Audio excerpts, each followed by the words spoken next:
tayo. Pag nanood tayo ng drama, ano nangyayari? Nagiging madrama tayo. Di ba ba? Ibig sabihin yung ating emotion ay nagpapalo sa ating isipan. Amen ba ba? Meron pong isang Christian organization, ganito po ang kanilang motto. What's your thoughts, it will become words. What's your words, it will become action. What's your action, it will become a habit. What's your habit, it will become character. And what's your character, it will become your destiny. Yan po sabi ng YMCA. Ibig sabihin ng ating destiny, ang ating outside circumstances ng buhay natin is came from our mind. This is the root cause. Amen po ba? Subukan niyo po, isipin niyo sa mister niyo yung lahat ng mga kapalpakan na ginawa niya, lahat ng mga pangit na ginawa niya, lahat na nakakainis na kanyang ginawa. Unti-unti niyo pong mararamdaman parang nagngingit-ngit na kayo. Di po ba? Parang medyo nag-iinit na yung punong tenga niyo. Kapag puro mga nakakainis yung inisip niyo sa inyong asawa, at parang gusto niya na siyang sakalin. Amen po ba? Mukhang masyado po kayo seryoso ata. Pero balik na rin niyo po, lagi niyo isipin yung mga magagandang ginawa ng asawa niyo, lahat ng mga mabubuting bagay, nung ibinili kayo ng roses, nung binilang kayo ng cellphone, nung binigyan kayo ng chocolate, lahat ng magaganda, isipin niyo sa kanya, at unti-unti niyong nararamdaman parang lalo kayong nai-inlove sa kanya. Amen po ba? Nagpapalos po yung ating feelings. Unti-unti mong nararamdaman parang gusto mong siyang yakapin at sabihin, I love you, sweetheart. Parang lalo kang bumugwa ko sa tingin ko. O gumaganda sa tingin ko, babae. Amen po ba?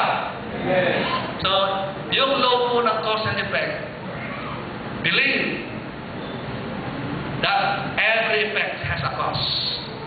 All you have to do is to change the cause. Change the root cause. Change your mind. Kaya sabi po sa Romans chapter 12 verse 2, sabi ni Apostol Pablo, do not be conformed to the standard of this world, but be transformed. How? By the renewing of your mind. Yung po ang nakalagay ko. Sabihin nyo nga po sa katabi nyo, renew your mind. Think positive. Be optimistic. Be positive thinker. Think success. Think about your 12 disciples. And then win souls and 8 disciples. Alam niyo po, if you always think negative, you will become a negative person. If you always think positive, you will become a positive person. Amen po ba? If you think happy thoughts, you will become happy. Nakakita na ba kayo matutulog na lang nakangiti pa? Yan po yung mga taong laging nag-iisip na masasaya. Nakakita na ba kayong taong natutulog na lang nakasimangot pa? Tingnan nyo kayo kapatid, kakatabi nyo, baka lukutang mukha. Baka nakasimangot.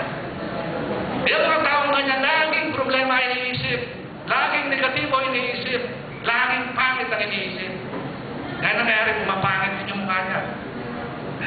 Nagpapalaw siya. Amen po ba? Alam niyo po, sabi ng mga medical expert, a sour face do not happen accidentally. It came from a sour mind. Because of your negative thoughts, your system reacts negatively. Amen? The chemical change. And then your face will become bitter. Amen? Sabi ng Bible, a happy heart is a good medicine.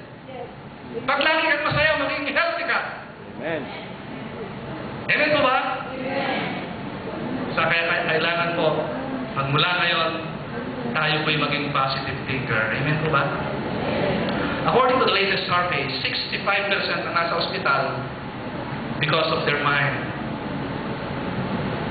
Alam niyo po, Ang unforgiveness pala, ang bitterness, ang anxiety, ang stress, yan pala ang source ng napakaraming mararamdaman.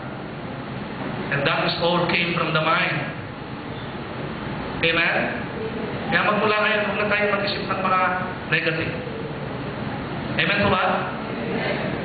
Mag-isip tayo ng mga positive. That is the law of cause and effect. So sobrang haba po ito, baka po tayo ay gabihin. Maiksi lang po ang oras natin, number 2 na po tayo.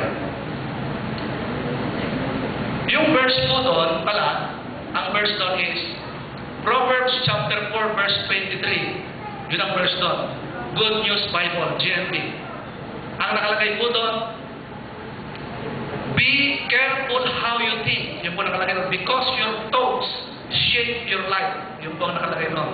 Sa Tagalog, ang nakalagay dyan, ang isipan mo'y ingatang mabuti at alagaan sapagkat yan ang siyang bukal ng buhay mong tinataglay. Ang ibig sabihin, ang buhay natin, bumubukal mula sa ating isip. Amen po ba? Pag negatibo isip, negatibo buhay. Pag positive isip, positive buhay. Pag masama isip, masama buhay. Pag mabuti isip, mabuti buhay. Amen po ba? Pag sira isip, sira buhay. Pag walang isip, walang buhay.